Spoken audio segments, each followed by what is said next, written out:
저는 올해 77입니다. 남편이 세상을 떠난 지 이제 2달이 지났네요. 6년이었습니다. 남편이 암 진단을 받고 투병한 시간이요. 처음에는 완치될 수 있다고 믿었죠. 의사 선생님도 초기라서 희망이 있다고 했으니까요. 그런데 암이라는 게 참 무섭더라고요. 수술하고 항암 치료하고 방사선 치료까지 받았는데도 계속 재발했습니다. 병원비가 얼마나 드는지 아세요? 처음에는 건강보험이 되니까 괜찮을 줄 알았어요. 그런데 비급여 항목이 너무 많았습니다. 특히 표적 항암제는 한 달에 수백만 원씩 나갔죠. 남편 통증이 심해져서 쓴 약값도 만만치 않았고요. 평생 모은 돈이 8천만 원 정도 있었어요. 적금도 몇 개 들어놨었죠. 큰아들 결혼시킬 때 많이 들어갔지만 그래도 꾸준히 모았거든요.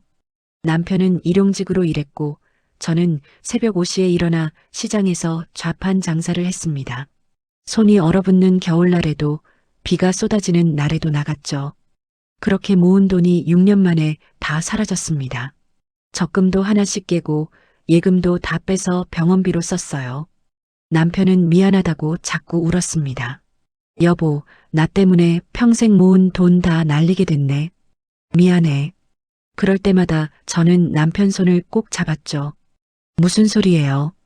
당신 살리는 데 쓰는 돈인데 아깝지도 않아요. 진심이었습니다. 남편과 함께 살 수 있다면 돈이 뭐가 중요하겠어요. 하지만 예금이 바닥나자 할 수 없이 대출을 받았습니다. 경기도 부천에 있는 빌라를 담보로 2천만 원을 빌렸죠. 그 돈도 금방 사라졌어요. 병원비는 끝이 없었거든요. 결국 남편은 제 곁을 떠났습니다.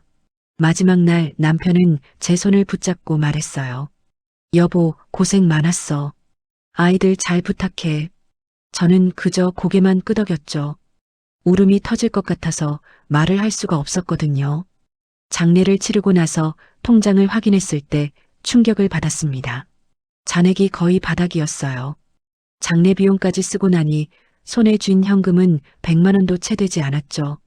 남은 건 3억 원짜리 빌라 한 채뿐이었습니다. 그때부터 진짜 힘든 날들이 시작됐어요. 국민연금은 한 달에 40만 원 나왔습니다. 그런데 대출 이자가 매달 30만 원이었죠. 관리비는 7만 원, 전기가스수도 요금이 5만 원 정도 나갔고요. 계산을 해보니 손에 쥐는 돈은 오히려 마이너스였습니다. 연금으로는 도저히 생활을 할 수가 없었어요. 냉장고를 열어봤습니다. 김치 한 통, 계란 6개, 라면 5개가 전부였죠. 쌀도 거의 바닥이었고요. 이걸로 얼마나 버틸 수 있을까 생각하니 막막했습니다. 저는 당뇨와 고혈압이 있어요.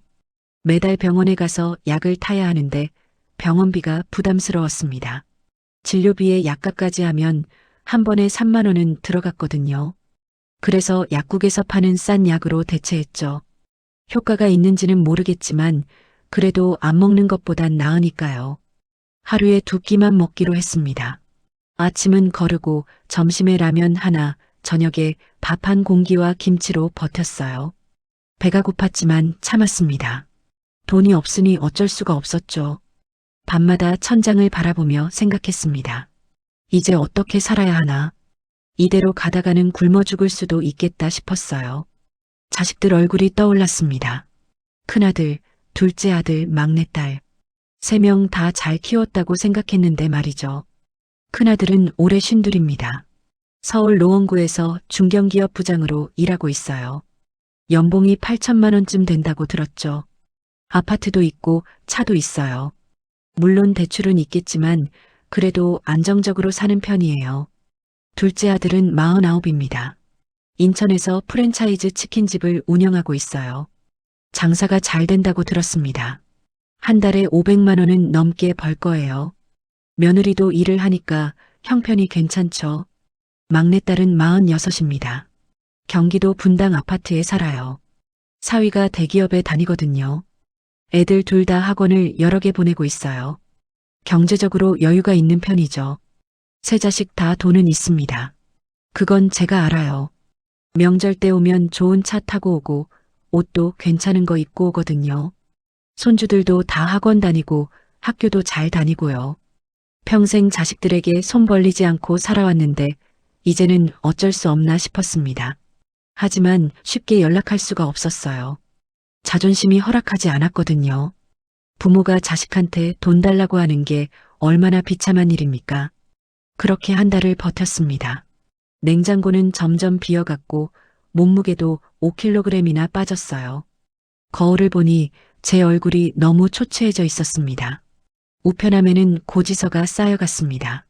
전기요금 고지서, 관리비 독촉장, 대출이자 납부 안내문까지요. 하나하나 펼쳐보니 한숨만 나왔죠. 어느 날 밤이었습니다. 잠이 오지 않아 뒤척이다가 서랍을 열었어요. 자식들 연락처가 적힌 수첩이 나왔죠. 한참을 들여다봤습니다. 1년만, 딱 1년만 30만 원씩 도와달라고 하면 안 될까요? 3명이서 나눠내면 한 달에 90만 원인데 말이죠. 그 정도면 빚 이자 갚고 생활비로 쓸 수 있을 텐데요. 하지만 전화기를 들었다 놓기를 수십 번 반복했습니다. 손이 떨렸어요. 가슴이 두근거렸고요. 자식들에게 짐이 되고 싶지 않았거든요. 새벽 5시에 일어나 시장에 나가던 날들이 떠올랐습니다. 겨울에는 손이 꽁꽁 얼어서 호호 불어가며 장사했죠. 손님들이 흥정하면 억울해도 깎아줬어요. 그렇게라도 팔아야 하루벌이가 되니까요. 딸이 대학 등록금이 없다고 울던 날도 생각났습니다. 친척들한테 전화해서 머리 숙이고 돈을 빌렸죠. 이자 주겠다고, 꼭 갚겠다고 약속하고 빌렸어요. 그 돈으로 딸 등록금을 냈을 때 딸이 얼마나 좋아했는지 모릅니다. 아들들 결혼할 때도 적금을 깨고 또 깼습니다. 결혼 자금을 마련해 주려고 말이죠. 남편은 일용직 일을 하고 저는 식당 설거지까지 했어요. 청소일도 마다하지 않았죠. 그렇게 키운 자식들인데 1년만 도와달라고 하는 게 그렇게 큰 부탁일까요? 한 달을 고민했습니다. 매일매일 전화기를 들었다 놓았어요. 그러다가 결국 용기를 냈습니다.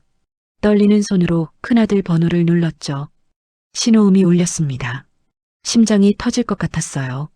신호음이 3번 울리고 큰아들이 전화를 받았습니다. 여보세요? 목소리가 들렸을 때 입이 얼어붙는 것 같았어요. 준비했던 말들이 다 날아가 버렸죠. 아들아, 엄마야. 제 목소리가 떨렸습니다. 큰아들은 약간 놀란 듯한 목소리로 대답했어요. 엄마. 무슨 일이세요? 어디 아프세요? 평소에는 명절 때나 연락하는 사이였거든요. 갑자기 전화하니 당연히 의아했겠죠.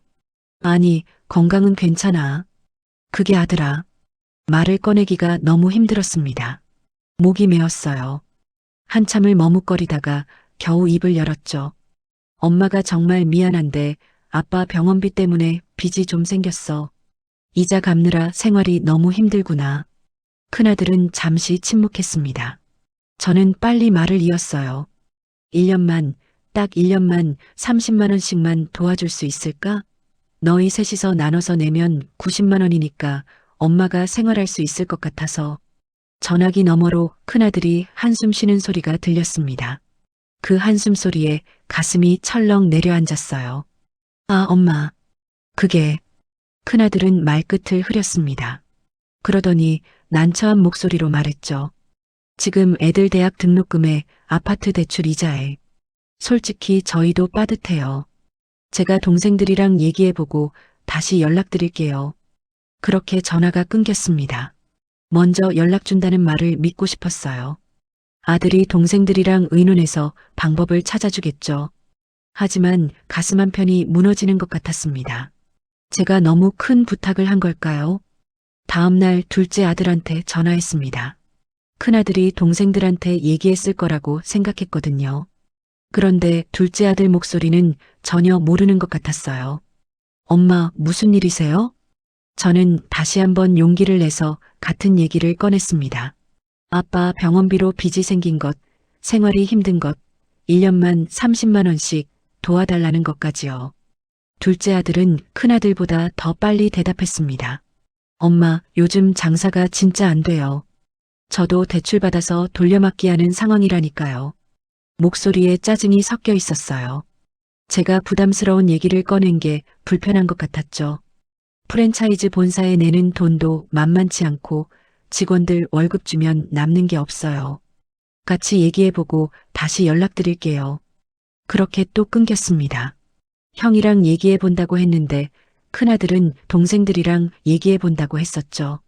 둘이 서로 떠넘기는 건가 싶었어요. 막내딸한테는 그날 저녁에 전화했습니다. 딸이 제일 마음이 따뜻하니까 이해해주지 않을까 기대했거든요. 여보세요? 딸의 목소리가 들렸습니다. 그런데 뭔가 급한 것 같았어요. 딸아, 엄마야. 엄마, 지금 애 학원 데려다 주는 중이에요. 나중에 제가 전화드릴게요. 그렇게 말하고 바로 끊어버렸습니다. 제가 왜 전화했는지 물어보지도 않았어요. 저는 핸드폰을 내려놓고 한참을 멍하니 앉아 있었습니다.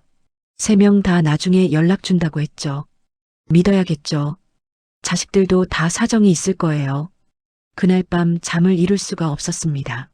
천장을 바라보며 생각했어요. 제가 너무 이기적인 건가? 자식들도 다 힘든데 부담을 주는 건 아닌가? 하지만 정말 힘들었습니다. 냉장고에는 김치와 계란 몇 개밖에 없었고 쌀도 바닥이었어요.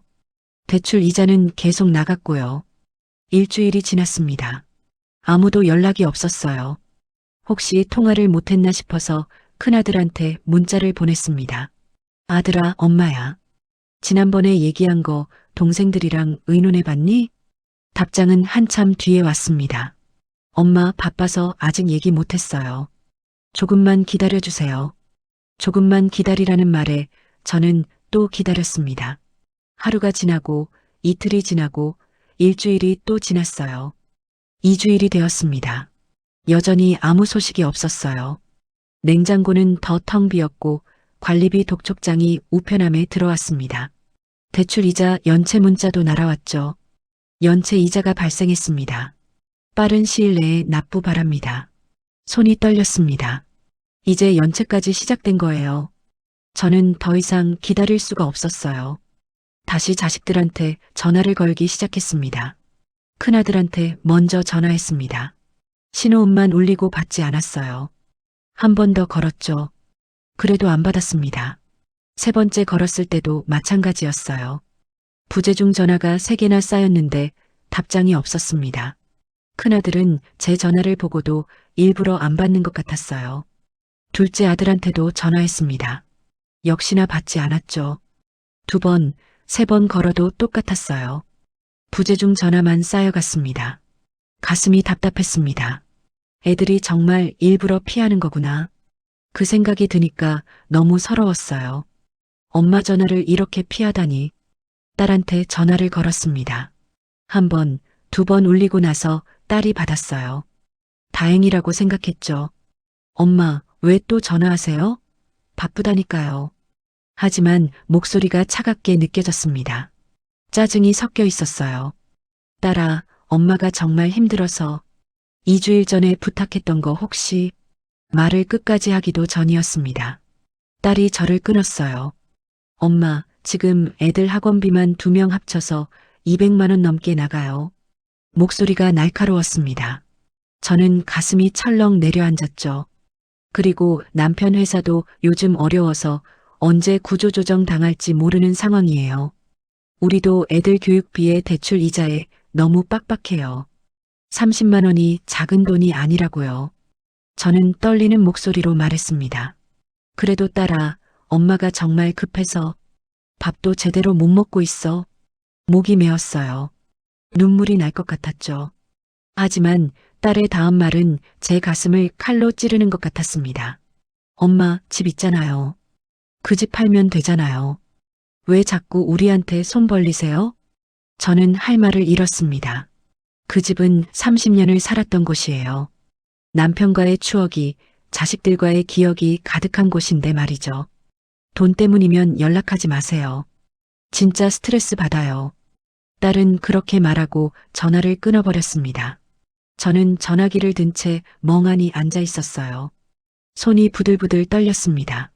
눈물이 주르륵 흘러내렸죠. 내가 뭘 잘못한 걸까?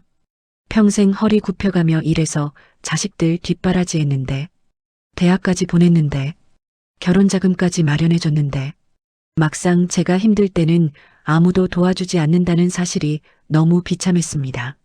그날부터 저는 하루 종일 멍하니 앉아 있었어요. 밥맛도 없었고 잠도 오지 않았습니다. 자식들 어릴 적 사진을 꺼내봤습니다. 오래된 앨범이었어요. 표지가 낡아서 구석이 다 해졌죠. 첫 장을 펼치니 큰아들이 초등학교 입학하던 날 사진이 나왔습니다. 새 옷을 입혀서 학교 앞에서 찍었던 거예요. 큰아들은 환하게 웃고 있었죠. 책가방이 몸보다 커 보였어요. 그날 아침이 생각났습니다. 옷을 입히면서 얼마나 떨렸는지 몰라요. 우리 큰아들이 이제 학교에 가는구나. 그 생각에 가슴이 벅찼죠. 엄마, 나 오늘부터 학생이야. 큰아들이 신이 나서 말했던 게 기억납니다. 저는 아들 머리를 쓰다듬으며 말했죠. 그래, 우리 아들 이제 학생이네. 공부 열심히 해야 해. 다음 장을 넘기니 둘째 아들이 자전거 배우던 날 사진이 나왔어요. 제가 뒤에서 자전거를 잡아주고 있었습니다. 둘째는 신이 나서 페달을 밟고 있었죠. 그날도 생각났습니다. 둘째가 자전거를 배우고 싶다고 조르길래 중고로 하나 사줬어요. 돈이 없어서 새 거는 못 샀죠. 엄마, 형처럼 나도 자전거 타고 싶어? 둘째는 매일 그렇게 말했습니다. 결국 시장에서 중고 자전거를 5만 원에 샀어요. 그것도 친척한테 빌려서 산 거였죠. 둘째가 처음 자전거를 탔을 때 얼굴이 환해지던 모습이 눈에 선합니다. 넘어지고 또 넘어져도 계속 일어나서 탔어요. 엄마, 나 탈 수 있어. 놓지 마. 둘째가 그렇게 말했지만 저는 슬쩍 손을 놨습니다. 둘째는 혼자 페달을 밟으며 나아갔죠. 그리고 비틀거리다가 결국 넘어졌어요. 무릎이 까져서 피가 났습니다. 하지만 둘째는 울지 않았어요. 다시 일어나서 자전거에 올라탔죠. 한 번만 더 해볼게. 그날 저녁까지 연습해서 결국 자전거를 배웠습니다. 둘째는 너무 좋아서 집 앞을 몇 바퀴나 돌았어요. 딸 사진도 있었습니다. 대학 합격증 들고 찍은 사진이었어요. 딸은 눈물을 글썽이며 웃고 있었습니다. 제 옆에서 말이죠. 그날을 잊을 수가 없어요. 딸이 대학에 떨어질까봐 얼마나 걱정했는지 몰라요. 성적이 애매했거든요.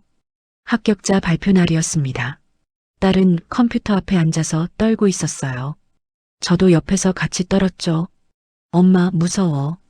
딸이 말했습니다. 저는 딸 손을 꼭 잡았어요. 괜찮아. 떨어져도 재수하면 돼. 하지만 속으로는 간절히 빌었습니다. 제발 붙게 해주세요. 우리 딸 대학 보내주세요. 합격자 번호가 떴을 때 딸이 소리를 질렀습니다. 엄마, 붙었어. 나 붙었어. 딸은 저를 끌어안고 울었어요. 저도 같이 울었죠. 기쁨의 눈물이었습니다. 그런데 문제는 등록금이었어요. 450만 원이 필요했는데 저희한테는 그 돈이 없었죠. 남편과 밤새 고민했습니다. 적금을 깨야 하나 아니면 대출을 받아야 하나. 둘 다 쉽지 않았어요. 결국 친척들한테 전화를 돌렸습니다.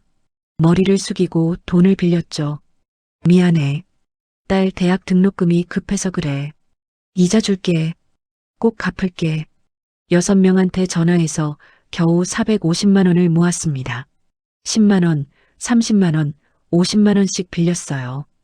딸한테 등록금을 줬을 때 딸이 얼마나 고마워했는지 몰라요. 엄마, 고마워. 나 열심히 공부할게.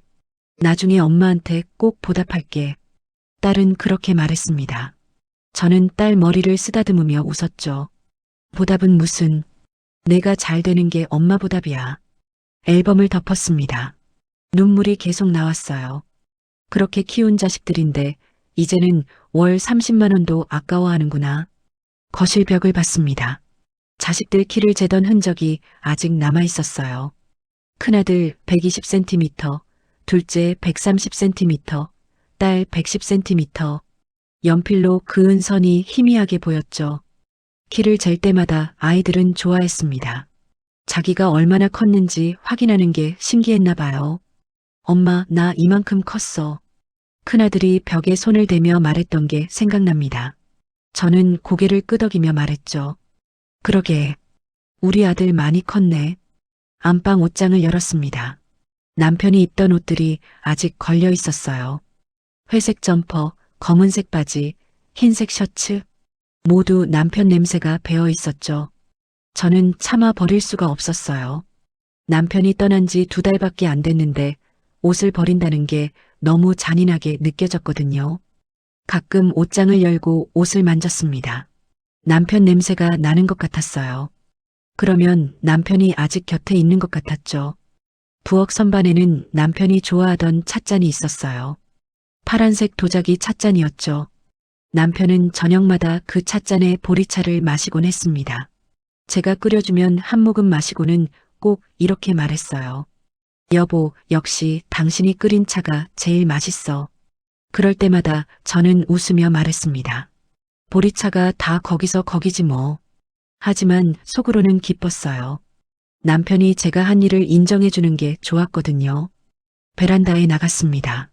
남편이 키우던 화분들이 있었어요. 지금은 다 말라 죽었지만요. 남편이 아프기 전에는 매일 물을 주고 가꿨습니다. 특히 난초를 좋아했죠. 흰색 난초 화분이 하나 있었어요. 이 난초가 꽃을 피우면 소원이 이뤄진대. 남편은 그렇게 말하며 정성껏 키웠습니다. 아침마다 물을 주고 햇빛이 잘 드는 곳으로 옮기고 영양제도 줬어요. 하지만 결국 꽃은 피지 않았습니다. 남편이 아프면서 돌볼 사람이 없어졌거든요. 저는 남편 간병하느라 화분까지 신경 쓸 여유가 없었죠.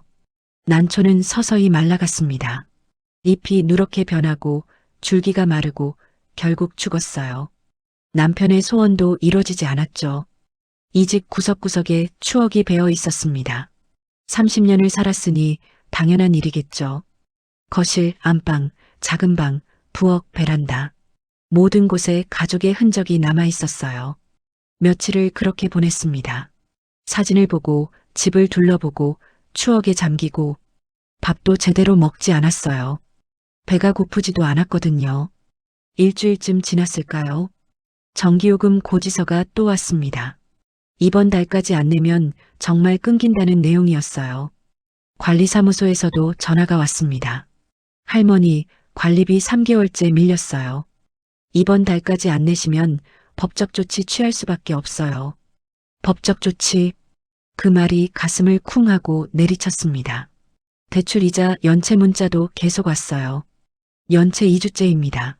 연체 이자가 계속 쌓이고 있습니다. 통장을 확인했습니다. 잔액이 2만 원이었어요. 이 돈으로 뭘 할 수 있겠어요? 저는 그때 깨달았습니다. 더 이상 버틸 수 없다는 걸요. 자식들은 도와주지 않고 제게는 돈이 없고 빚은 쌓여가고 이대로 가다간 정말 굶어 죽을 수도 있겠다는 생각이 들었습니다. 한 가지 방법밖에 없었어요. 딸이 말했던 것처럼 집을 파는 것. 그것만이 유일한 해결책이었죠. 하지만 쉽게 결정할 수 없었습니다. 30년을 살았던 집인데 어떻게 쉽게 팔 수 있겠어요. 며칠을 더 고민했습니다. 밤마다 잠을 못 이뤘죠. 팔아야 하나 말아야 하나. 한 달이 지났습니다. 자식들한테 전화한 지 정확히 한 달이었어요. 그 사이 아무도 연락하지 않았습니다. 큰아들도 둘째 아들도 딸도요. 한 명도 전화하지 않았어요. 저는 매일 핸드폰을 확인했습니다. 혹시 문자라도 왔나 싶어서요. 하지만 아무것도 없었죠. 통신사 광고 문자만 가득했어요. 냉장고에는 정말 아무것도 남지 않았습니다. 김치도 다 떨어졌고 계란도 없었어요. 쌀떡도 완전히 바닥났죠. 어제 저녁부터 아무것도 못 먹었습니다. 오늘 아침도 굶었고요. 배가 고팠지만 먹을 게 없었어요. 한낮이었습니다. 부엌에서 물만 마시고 있는데 갑자기 어지러웠어요. 눈앞이 캄캄해지면서 바닥이 흔들리는 것 같았죠. 식탁 의자를 붙잡고 겨우 앉았습니다. 한참을 그렇게 앉아 있었어요. 숨을 깊이 쉬면서 정신을 차렸죠. 이러다 정말 쓰러지겠구나. 그 생각이 들었습니다. 통장을 다시 확인했습니다. 잔액 2만 원. 변한 게 없었어요. 이 돈으로 뭘 살 수 있을까요? 라면 몇 개 정도겠죠. 그때 핸드폰이 울렸습니다. 은행에서 온 문자였어요. 대출 이자 30만 원이 1개월 연체되었습니다. 즉시 납부하지 않으시면 연체 이자가 추가로 발생합니다. 손이 떨렸습니다. 연체 이자까지 붙으면 얼마나 되는 걸까요? 다음 날 아침이었습니다. 전기가 끊겼어요. 냉장고가 멈춰서 웅웅거리는 소리가 사라졌죠. 스위치를 눌러봤지만 아무 반응이 없었습니다. 정말 끊긴 거예요. 밤에 집이 깜깜해졌습니다. 촛불을 켜고 앉아 있으니 너무 처량했어요. 이게 사람 사는 곳인가 싶었죠. 며칠 후 가스도 끊겼습니다. 밥을 하려고 가스레인지를 켰는데 불이 안 붙었어요.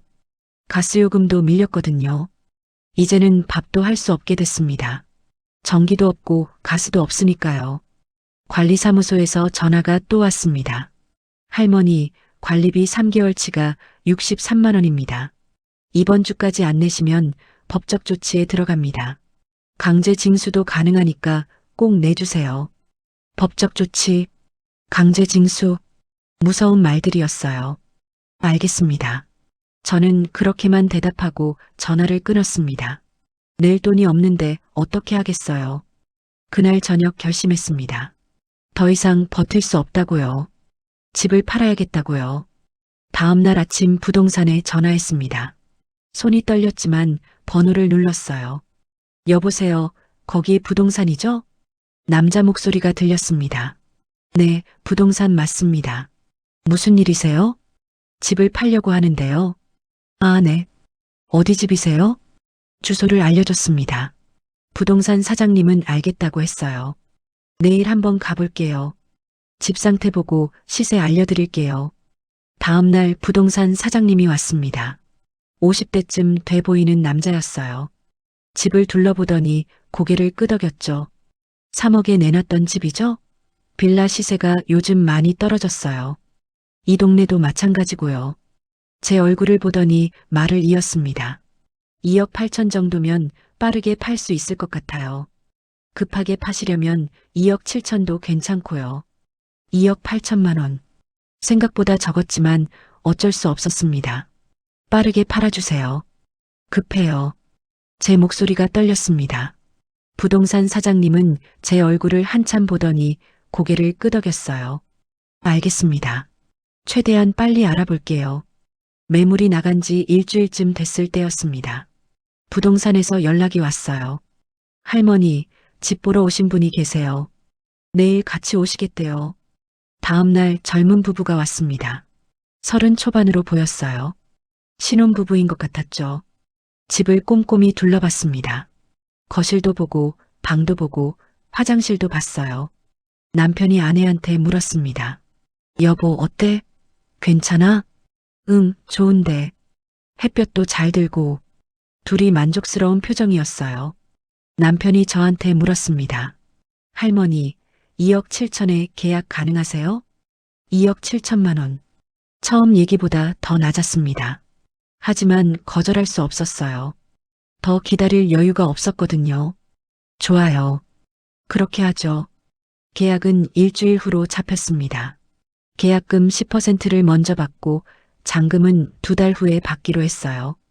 계약 날이 왔습니다. 부동산 사무실에서 만났어요. 계약서를 쓰고 도장을 찍었죠. 도장을 찍을 때 손이 떨렸습니다. 이제 정말 이 집을 떠나는구나. 실감이 났어요. 계약금 2,700만 원이 통장에 들어왔습니다. 3개월 만에 처음 보는 큰 돈이었어요. 하지만 전혀 기쁘지 않았습니다. 제일 먼저 한 일은 밀린 요금을 내는 거였어요. 전기요금 15만 원, 가스요금 12만 원을 냈죠. 관리비는 3개월치라서 63만 원이었어요. 다 합쳐서 90만 원을 냈습니다. 대출이자 연체분 30만 원에 연체이자 5만 원도 냈고요. 그날 저녁 전기가 다시 들어왔습니다. 불이 켜지니까 집이 환해졌어요. 그런데 왠지 쓸쓸했습니다. 곧 이 집을 떠날 텐데 말이죠.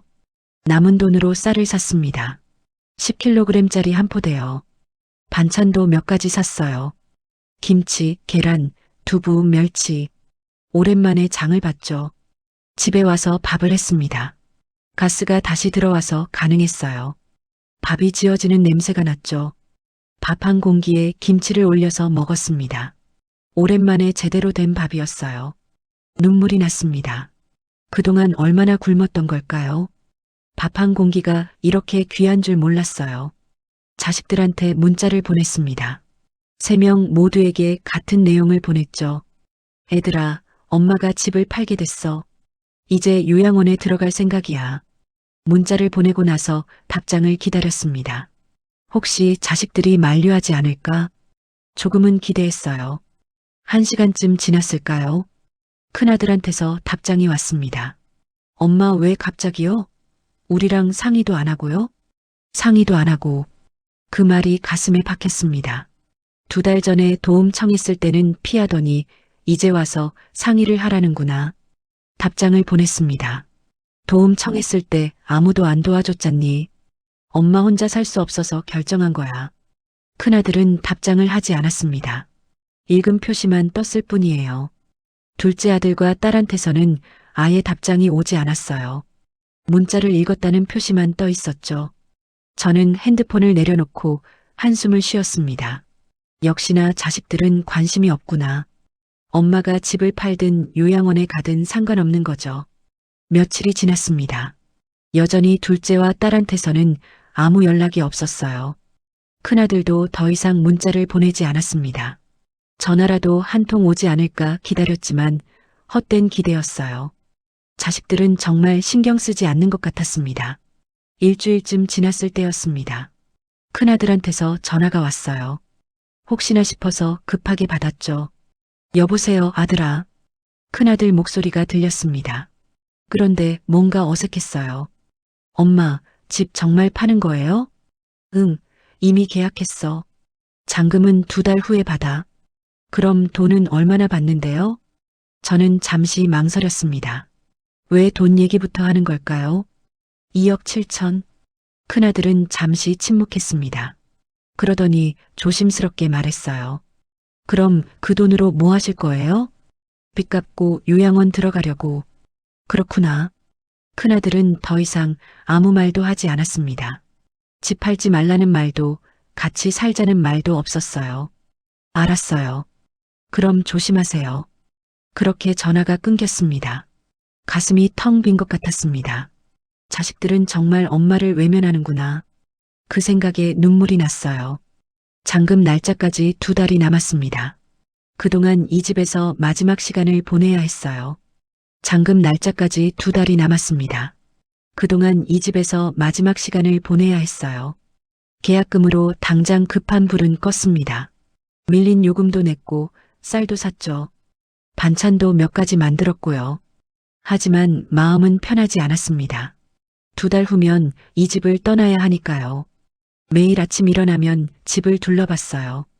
30년을 살았던 집이 이제는 낯설게 느껴졌습니다. 남은 돈으로 병원에도 갔습니다. 2달 만에 가는 거였어요. 의사 선생님이 깜짝 놀랐죠. 할머니, 몸무게가 7kg이나 빠졌네요. 혈당도 너무 높고요. 체중계에 올라갔을 때 저도 놀랐습니다. 49kg이었거든요. 원래는 56kg이었는데요. 약은 드셨어요? 약이 없어서 못 먹었어요. 의사 선생님은 안타까운 표정으로 저를 봤습니다. 하지만 뭐라고 말하지는 않았어요. 그저 처방전을 써주며 말했죠. 이제부터라도 꼭 드세요. 건강 더 나빠지면 큰일 나요. 약국에서 약을 받아왔습니다. 한 달치가 4만 원이었어요. 비싸다고 생각했지만 어쩔 수 없었죠. 집으로 돌아와서 약을 먹었습니다. 오랜만에 제대로 된 약이었어요. 약국에서 산 싼 약이랑은 달랐죠. 그날부터 규칙적으로 밥을 먹고 약을 먹었습니다. 몸이 조금씩 나아지는 것 같았어요. 한 달이 지났습니다. 잔금 날짜까지 한 달 남았죠. 자식들한테서는 여전히 아무 연락이 없었습니다. 집을 판다고 문자 보낸 지 한 달이 지났는데도요. 어느 날 저녁이었습니다. 딸한테서 전화가 왔어요. 집 판다고 한 지 한 달 만에 처음 온 연락이었죠. 여보세요. 엄마, 저예요. 딸 목소리가 들렸습니다. 뭔가 조심스러운 톤이었어요. 응, 딸아. 엄마, 집 정말 팔았어요? 응, 벌써 계약했어. 한 달 후에 잔금 받아. 딸은 잠시 침묵했습니다. 그러더니 물었죠. 그럼 지금 어디 계세요? 집에 있어. 잔금 받을 때까지는 여기 있을 수 있거든. 아, 그렇구나. 딸은 또 침묵했습니다.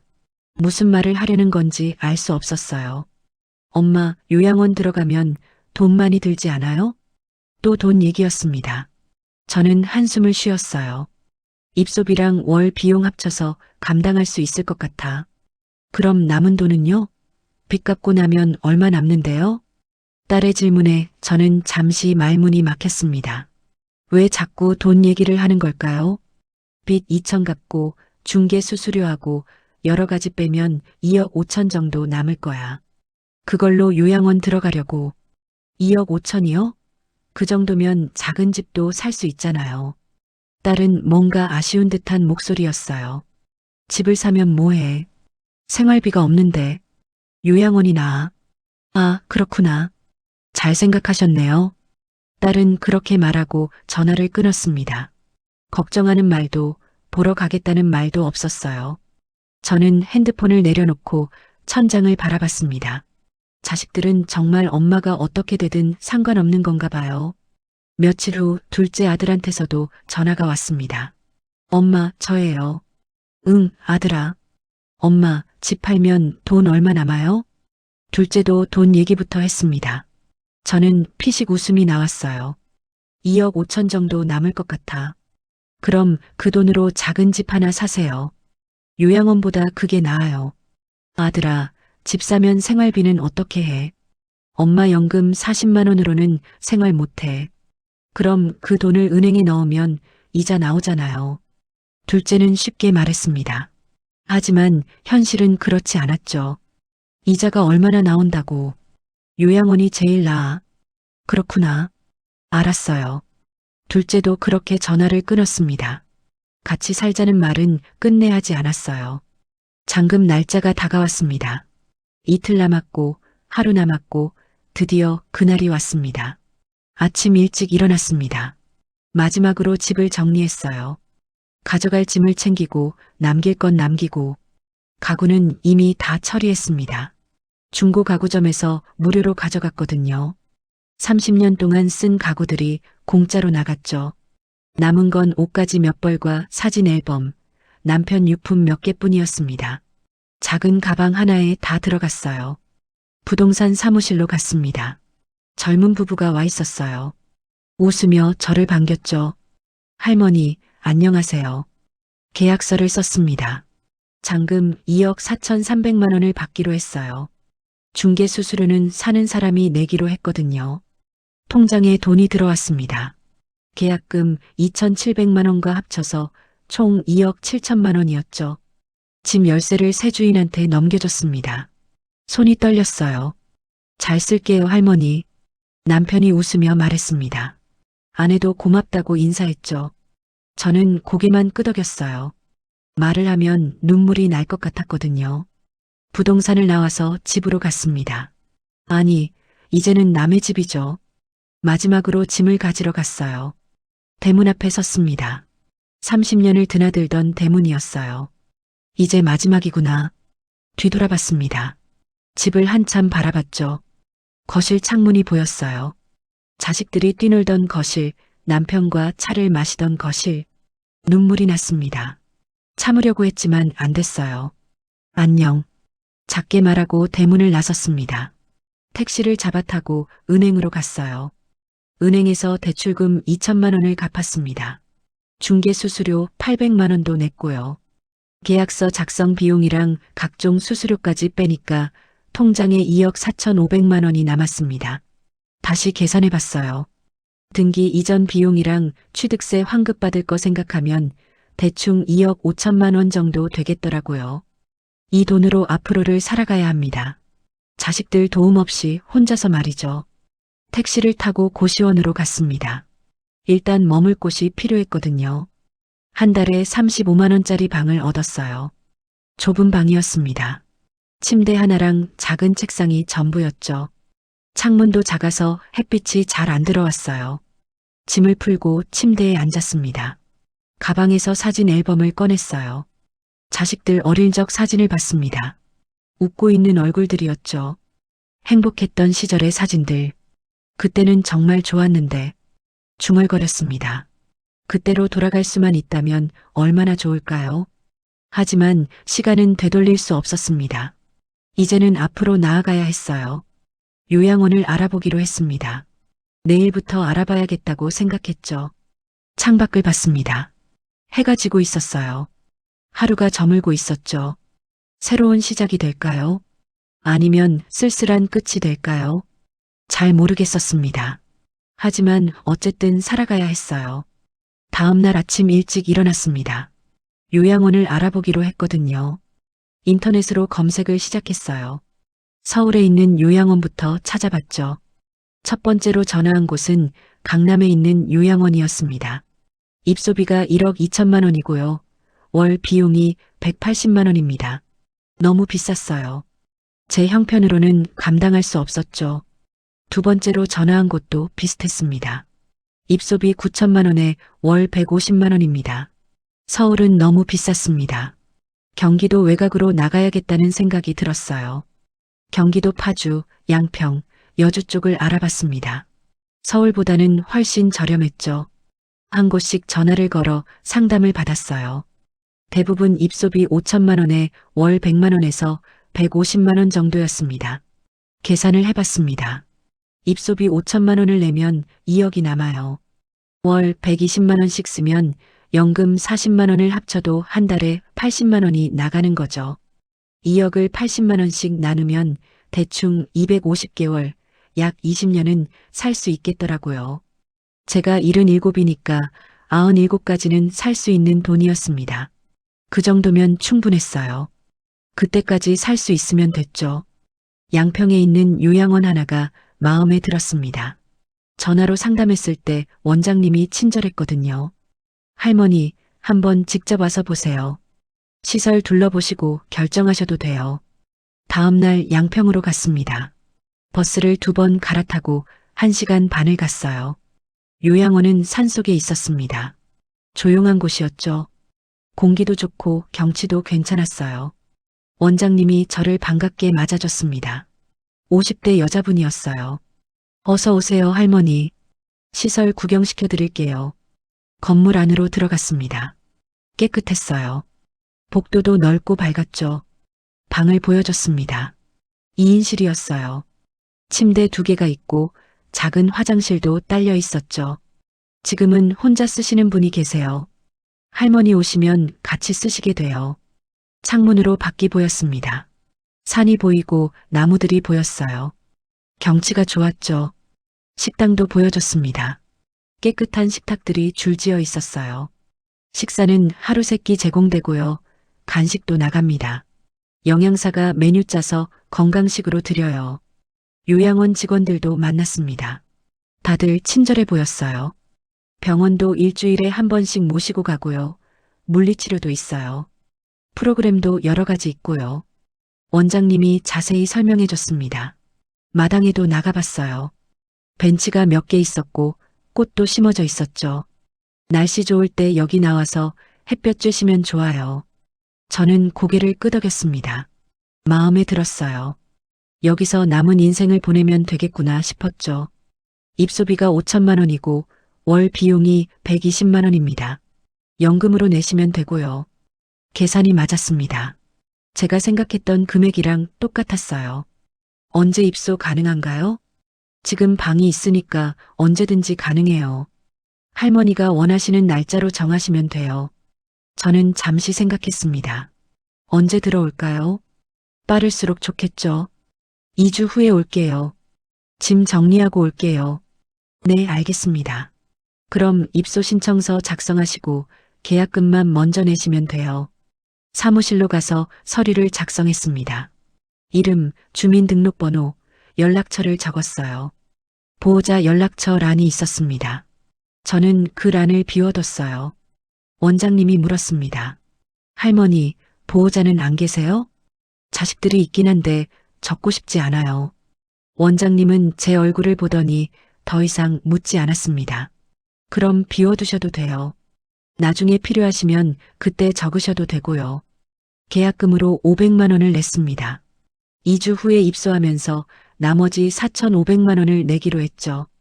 요양원을 나와서 버스 정류장으로 걸어갔습니다. 뒤돌아보니 요양원 건물이 보였어요. 저기서 살게 되는구나. 자식들 없이 혼자서 말이죠. 가슴이 먹먹했습니다. 하지만 어쩔 수 없었어요. 이게 제가 선택할 수 있는 최선이었으니까요. 고시원으로 돌아왔습니다. 짐을 정리하기 시작했어요. 가져갈 옷을 골랐습니다. 많이 필요하지 않았어요. 요양원에서 세탁해준다고 했거든요. 사진 앨범은 당연히 가져가기로 했습니다. 남편과 자식들 사진이 있으니까요. 남편 유품도 챙겼어요. 남편이 쓰던 시계, 남편이 읽던 책 몇 권. 많지 않았죠. 나머지는 다 버리기로 했습니다. 요양원에 가져갈 필요가 없었거든요. 자식들한테 문자를 보냈습니다. 마지막 문자였어요. 애들아, 엄마가 2주 후에 요양원에 들어간다. 양평에 있는 곳이야. 주소는 이거고. 주소를 적어서 보냈습니다. 그리고 덧붙였죠. 보러 오지 않아도 돼. 엄마 혼자 잘 살게. 너희들도 건강하게 잘 살아라. 문자를 보내고 나니까 후련했습니다. 이제 정말 끝이구나. 자식들과의 연도 끊는구나. 큰아들한테서 전화가 왔습니다. 문자 보낸 지 1시간쯤 후였어요. 엄마, 정말 요양원 들어가세요? 응, 이미 계약했어. 우리가 한번 가봐야 하는 거 아니에요? 어떤 곳인지도 모르는데. 큰아들은 걱정하는 척했습니다. 하지만 저는 알았어요. 진짜 걱정이 아니라는 걸요. 안 봐도 돼. 엄마가 직접 보고 정한 거니까. 그래도 엄마, 아들아, 엄마가 힘들 때 도와주지 않았잖니. 이제 와서 걱정하는 척하지 마. 엄마는 괜찮아. 큰아들은 아무 말도 하지 못했습니다. 이제 연락하지 마. 엄마도 연락 안 할게. 전화를 끊었습니다. 마음이 편해졌어요. 둘째와 딸한테서는 연락이 없었습니다. 문자를 읽었는지도 모르겠더라고요. 2주가 빠르게 지났습니다. 입소일이 다가왔어요. 고시원 방을 정리했습니다. 2주 동안 살았던 곳이었죠. 좁았지만 그래도 지낼 만했어요. 짐을 챙겼습니다. 작은 가방 하나가 전부였어요. 옷 몇 벌, 사진 앨범, 남편 유품. 그게 다였죠. 입소일 아침이었습니다. 일찍 일어나서 씻고 옷을 갈아입었어요. 거울을 봤습니다. 초췌한 얼굴이었죠. 머리도 많이 새었고 주름도 깊어졌어요. 그래도 살아야지. 중얼거리며 가방을 들었습니다. 고시원을 나와서 버스 정류장으로 걸어갔어요. 양평으로 가는 버스를 탔죠. 버스 창밖으로 서울이 지나갔습니다. 제가 평생 살았던 도시였어요. 이제 떠나는 거죠. 양평에 도착했습니다. 택시를 타고 요양원으로 갔어요. 원장님이 저를 반겨줬습니다. 할머니, 어서 오세요. 기다렸어요. 잔금 4,500만 원을 냈습니다. 통장에 2억이 남았어요. 방으로 안내받았습니다. 2인실이었죠. 할머니 한 분이 이미 계셨어요. 안녕하세요. 인사를 했습니다. 할머니는 웃으며 고개를 끄덕였어요. 짐을 풀었습니다. 옷장에 옷을 넣고 사진 앨범은 침대 옆 서랍에 넣었죠. 창문으로 밖을 봤습니다. 산이 보였어요. 나무들이 바람에 흔들리고 있었죠. 여기서 살게 되는구나. 자식들 없이 혼자서. 눈물이 날 것 같았지만 참았습니다. 이제는 울지 않기로 했거든요. 그래, 이제 내 인생이나 편하게 살자. 중얼거렸습니다. 요양원 생활이 시작됐습니다. 첫날 저녁 식사 시간이었어요. 식당으로 내려갔죠. 할머니, 할아버지들이 이미 앉아 계셨습니다. 빈자리에 앉았어요. 직원분이 밥을 가져다 줬죠. 된장찌개, 나물 반찬, 생선구이가 나왔습니다. 오랜만에 제대로 된 식사였어요. 천천히 먹었죠. 맛있었습니다. 옆에 앉은 할머니가 말을 걸었어요. 새로 오셨어요? 네, 오늘 들어왔어요. 어디서 오셨어요? 부천에서 왔어요. 할머니는 고개를 끄덕이며 웃었습니다. 저는 수원에서 왔어요. 여기 온 지 2년 됐어요. 2년. 긴 시간이었죠. 여기 어때요? 제가 물었습니다. 할머니는 그냥 그렇다는 표정을 지었어요. 나쁘진 않아요. 밥도 잘 나오고 직원들도 친절하고. 그런데 뭐 집은 아니잖아요. 집은 아니죠. 맞는 말이었습니다. 식사를 마치고 방으로 돌아왔습니다. 같은 방을 쓰는 할머니가 침대에 누워 계셨어요. 할머니, 성함이 어떻게 되세요? 박영자예요. 저는 김순자예요. 잘 부탁드려요. 영자 할머니는 고개를 끄덕였습니다. 말이 별로 없는 분 같았어요. 침대에 누웠습니다. 천장을 바라봤죠. 낯선 천장이었어요. 낯선 방이었고요. 30년을 살던 집 천장이 그리웠습니다. 남편이 옆에 누워있던 침대가 그리웠죠. 눈을 감았습니다. 잠이 올까요? 잘 모르겠었어요. 며칠이 지났습니다. 요양원 생활에 조금씩 익숙해졌어요. 아침 7시에 일어나서 세수하고 8시에 아침 먹고 오전에는 TV 보거나 산책하고 점심 먹고 오후에는 낮잠 자거나 다른 할머니들과 이야기하고 저녁 먹고 9시쯤 자는 생활이었습니다. 규칙적이었어요. 할 일이 딱히 없었죠. 그냥 시간이 흘러가는 대로 살았습니다. 일주일쯤 지났을 때 병원에 갔습니다. 요양원에서 단체로 모시고 가더라고요. 의사 선생님이 검진을 했어요. 혈압, 혈당 체크하고 약 처방받았죠. 할머니, 건강관리 잘하세요. 약 꼬박꼬박 드시고요. 네, 그럴게요. 약을 받아왔습니다. 요양원에서 시간마다 챙겨줬어요. 편했죠? 2주가 지났습니다. 자식들한테서는 여전히 아무 연락이 없었어요. 입소한다고 문자 보낸 지 한 달이 다 돼가는데 아무도 전화 한 통 없었습니다. 보러 오지도 않았고 안부 문자도 없었죠. 저는 이제 기대하지 않았습니다. 처음부터 기대하지 말았어야 했는데요. 한 달이 지났습니다. 요양원 생활이 이제 익숙해졌어요. 같은 방 영자 할머니와도 조금씩 친해졌습니다. 저녁마다 이런저런 얘기를 나눴죠. 할머니는 자식 없어요? 어느 날 영자 할머니가 물었습니다. 있어요. 셋 있어요. 그럼 왜 안 와요? 한 번도 못 봤는데. 저는 잠시 망설였습니다. 뭐라고 대답해야 할까요? 바쁜가 봐요. 그렇게만 말했습니다. 영자 할머니는 더 묻지 않았어요. 저도 딸이 하나 있는데 1년에 한 번 올까 말까 해요. 명절에도 안 와요. 영자 할머니도 비슷한 처지였나 봅니다. 그래도 할머니는 낫네요. 저는 명절에도 연락이 없어요. 우리 팔자가 그런가 봐요.